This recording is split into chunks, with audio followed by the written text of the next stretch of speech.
हरे कृष्णा। प्रभु के प्यारे भक्तों को सभी का स्वागत है कृष्णा डिवोशन यूट्यूब चैनल पर। आप सभी कुशलता पूर्वक होंगे ऐसी मेरी प्रभु के आगे सभी के लिए शुभकामनाएं हैं। और हम आस्वादन कर रहे हैं लीला चरित किसका? प्रभु का। श्री कृष्ण चरित अमृतम हम ग्रहण कर रहे हैं। प्रभु के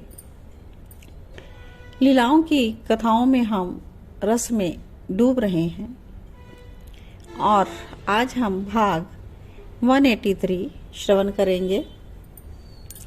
यशोदा का विरह अनुवाद आज का शीर्षक है।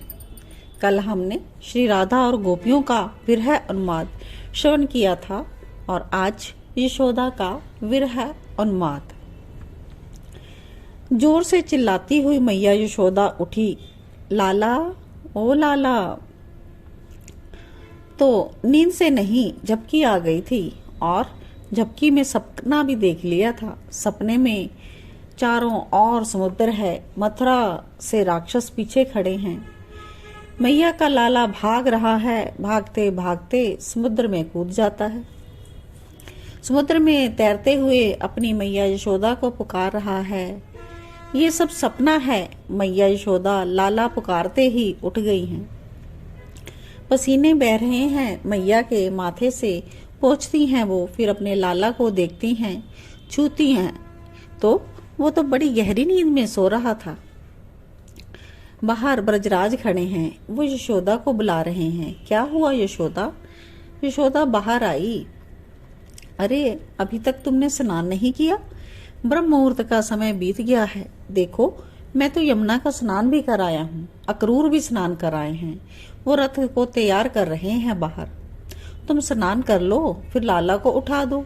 माखन भी तो निकालना है, निकाल लो। यशोदा ने कहा ठीक है और भीतर स्नान करने के लिए चली गई। और यशोदा सुनो, पूरी तो बात सुन लिया करो। पर यशोदा को आज होश कहाँ। स्नान कर लिया उसने, माखन निकालने बैठ गई, माखन भी निकल गया। फिर गई अपने लाला के पास, वो अभी भी सो रहा है। बाहर की ओर देखा तो नभ में लालिमा छा गई।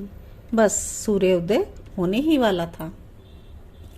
ब्रजराज ने फिर से आवाज लगाई, यशोदा यशोदा, पर उसका उत्तर देने की इच्छा नहीं थी। तो यशोदा बाहर आ जाती है। तो क्या कह रही हो तुम? उठा दो ना लाला को।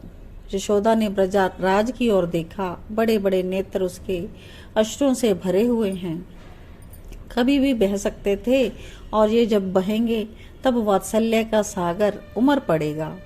हो सकता है पूरा ब्रज ही इसके घेरे में आ जाए। ब्रजराज ने जब यशोदा को देखा तो समझ गए, फिर कुछ नहीं बोले। यशोदा फिर गई अपने लाला के पास, सिराने बैठ गई, लाला को निहारती रही। इतने में रोहिणी आ गई। जीजी जीजी पुकार रही है। ब्रजराज कह रहे हैं अक्रूर ने कहा है कि कन्हैया को उठा दो, नहीं तो मथुरा पहुंचने में विलंब हो जाएगा। अक्रूर? क्यों उठाऊं मैं अपने लाला को?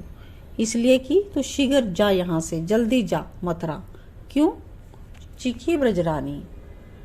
मेरे लाला जब जगेगा तभी जाएगा ना मथुरा। ये कहते हुए रोहिणी के गले लग के हिलकियों से रो पड़ी। रोहिणी मैं कैसे रहूंगी? मैं भी जाऊंगी मथुरा, अपने लाला के साथ जाऊंगी। बोल ना रोहिणी, नहीं जा सकती क्या? मैं संभाल करूंगी अपने लाला की। इसे कब क्या चाहिए मुझे पता है। ये किससे कहेगा? अपने बाबा से ये तो डरता है। यशोदा रोहिणी से बातें कर रही थी कि तभी कन्हैया जग गए। मैया! कन्हैया ने तुरंत पुकारा। लाला! मैया तुरंत गई और अपनी छाती से चिपका लिया लाला को। स्नान कर ले मेरे लाल, मुख चूमते हुए बोली। रोहिणी तू बलभद्र को तैयार कर दे। जीजी वो तो तैयार हो गया। दाऊ भैया तैयार हो गया? कन्हैया ने उठते हुए कहा। स्नान कराया, मैया ने सजाया, घुंघराले केशों को संभाल दिया, पीताम्बरी पहनाई, सुंदर सा मोर मुकुट धारण कराया। फिर अपलक देखने लगी और लाला से पूछती है, तुझे मेरी याद आएगी ना? बोल ना। मैया मैं तुझे कैसे भूल सकता हूँ, तू ही तो मेरी सब कुछ है। हिलकियों से रो पड़ी अपने लाल के मुख से ये सुनते ही मैया। मत रो मैया, मैं बतरा नहीं जा पाऊंगा। अपनी मैया के गले से लग गए कन्हैया ये कहते हुए। गोद में बिठाकर मैया माखन खिला रही है, पर कन्हैया माखन नहीं खा रहे। मैं नहीं रो रही, अब तो खा ले माखन। तो कन्हैया माखन खाते हैं। ग्वाल सखा भी सब आ गए। यशोदा भेजो कन्हैया को अब, ब्रजराज ने फिर आवाज लगाई। उफ, ये वात्सल्य की मारी यशोमती मैया, इसके वात्सल्य का वर्णन भला कौन कर सकता है। यशोदा का नंद लाला ब्रज का उजाला है, मेरे लाल से तो सारा जग जलमिलाए। रात ठंडी ठंडी हवा गा के सुनाए, बोर गुलाबी पल से झूम के जगाए।